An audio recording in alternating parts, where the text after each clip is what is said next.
কোন অবস্থাতে নামাজ ত্যাগ ইসলামে অ্যালাউড না। আপনি লক্ষ্য করুন, নামাজ আপনি দাঁড়িয়ে পড়তে পারছেন না, ইসলাম বলে বসে পড়ো। বসে পড়তে পারছেন না, আল্লাহ বলেন শুয়ে পড়ো। শুয়ে শুয়ে আপনি হাত পা নাড়াতে পারছেন না, ইসলাম আপনাকে নির্দেশ করছে মনে মনে তুমি নামাজ আদায় করো।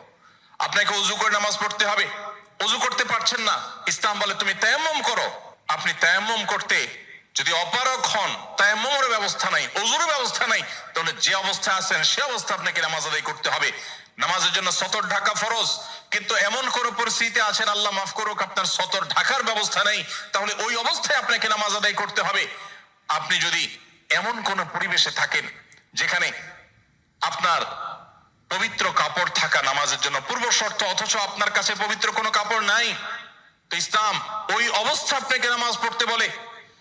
কেবলার দিকে ফিরে নামাজ পড়া ফরজ, কিন্তু কেবলা কোন দিকে আপনি জানেন না, জানার কোনো উপায় নাই, কাউকে জিজ্ঞেস করেও জানার ব্যবস্থা নাই, আপনার কম্পাসেরও সার্ভিস আপনার কাছে নাই, কোনোভাবে কেবলানের উপর আপনি করতে পারছেন না। এই রকম পরিস্থিতিতে অনুমান করে এই দিকে কেবলা হতে পারে ধারণা করে সেই দিকে ফিরে নামাজ পড়তে হবে, তারপর আপনাকে নামাজ আদায় করতে হবে। ভাইরা আমার, নামাজের গুরুত্ব এত বেশি বুঝেছেন সাহাবা ইকরাম যে যুদ্ধের মধ্যে, রণাঙ্গনের মধ্যে পর্যন্ত তীর এসে লেগেছে পায়ে, কিন্তু নামাজ ছাড়েননি। ওমর রাদিয়াল্লাহু তাআলা আনহু খলিফাতুল মুসলিমিন, তিনি বলেছেন লা হাজ্জা ফিল ইসলাম লিমান তারাকা সালাহ, যে ব্যক্তি নামাজ ছেড়ে দেয়, যে ব্যক্তি নামাজ পড়ে না, এর ইসলামে কোনো অংশ নাই, সে নিজেকে মুসলিম দাবি করবার কোনো অধিকার নেই।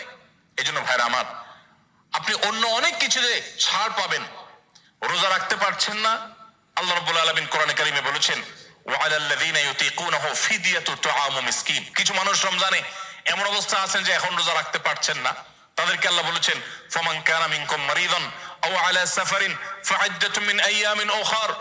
কেউ যদি অসুস্থতার কারণে, সফরে থাকার কারণে রোজা রাখতে কষ্ট হয়, তাহলে সে রমজানের রোজা না রেখে এই কয়েকটা রোজা, যেগুলো সফর কিংবা অসুস্থতার কারণে, কারো জ্বর হয়েছে, অসুস্থ হয়েছেন, রোজা রাখাটা টাফ হচ্ছে, তার পানি পান করতে হবে, তাকে মেডিসিন নিতে হবে, না হলে তার বিপদ হতে পারে, এইরকম সিরিয়াস পর্যায়ে অসুস্থ হলে আল্লাহ তাআলা তার জন্য কোরআনে বিধান দিয়েছেন সে এই রোজাগুলো ভেঙে রমজানের বাইরে অন্য সময় রোজা রাখতে পারবে।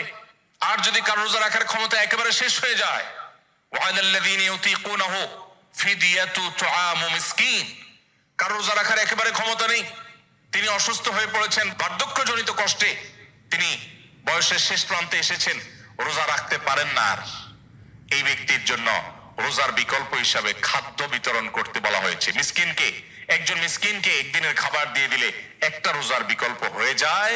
এইরকম ব্যক্তির, যে ব্যক্তির রোজা রাখার ক্ষমতা নাই বার্ধক্যজনিত কারণে, অথবা এমন অসুস্থতা যে অসুস্থতাতে কখনো আর সুস্থ হওয়ার সম্ভাবনা নেই, তার জন্য ফিদিয়ার ব্যবস্থা রেখেছে ইসলাম।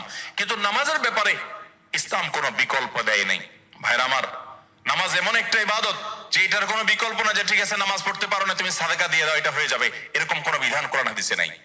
অতএব আমরা যদি নিজেদেরকে মুসলমান পরিচয় দিতে চাই, আমাদের ইসলামটাকে আমরা ধারণ করতে চাই, তাহলে আমাদের 5 ওয়াক্ত নামাজকে সর্বোচ্চ গুরুত্ব দিতে হবে, যেই কোনো পরিস্থিতিতে আদায় করতে হবে। অনেক সময় হীনমন্যতা কাজ করে যে আমার এখানে কেউ মুসলমান না, আমি একা মুসলমান, একা নামাজ পড়লে সবাই তাকায় থাকবে, নামাজের কোনো আলাদা জায়গা নেই, তো তাকায় থাকবে। তাতে আমার যদি একটু হেজিটেশন হয়, আমি যদি একটু অস্বস্তিতে পড়ি, আমি যদি একটু লজ্জাস্কর পরিস্থিতিতে পড়ি, তারপরেও সেটাকে আমার মেনে নেওয়াটা আমার ইমানের দাবি। আমি জান্নাতটা আল্লাহর কাছে কোন মুখে চাইবো? অনন্তকালের সুখের ঠিকানা জান্নাত যে চাইবো, সেখানে তো আমাকে কিছু স্যাক্রিফাইস করতে হবে। এই স্যাক্রিফাইসের বিনিময় আল্লাহর কাছে আমি জান্নাত চাইতে পারি।